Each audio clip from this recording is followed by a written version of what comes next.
In this simple video tutorial, I'm going to share with you how to create your WhatsApp link.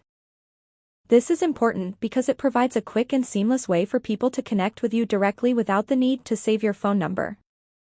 To do this, simply head to WhatsApp. Now onto this chat. To create my account link, simply write wa.me. Then /. Enter your phone number with your country code at the beginning of your phone number. You shouldn't add the plus symbol on your country code. This is my WhatsApp link. You can now long hold and tap on copy link. The link will get copied to clipboard. Head to other socials and share your WhatsApp link. Now if someone taps into it, it directly takes them to the chat page and they can send you messages straight away. And by the way, when shared on websites or marketing materials.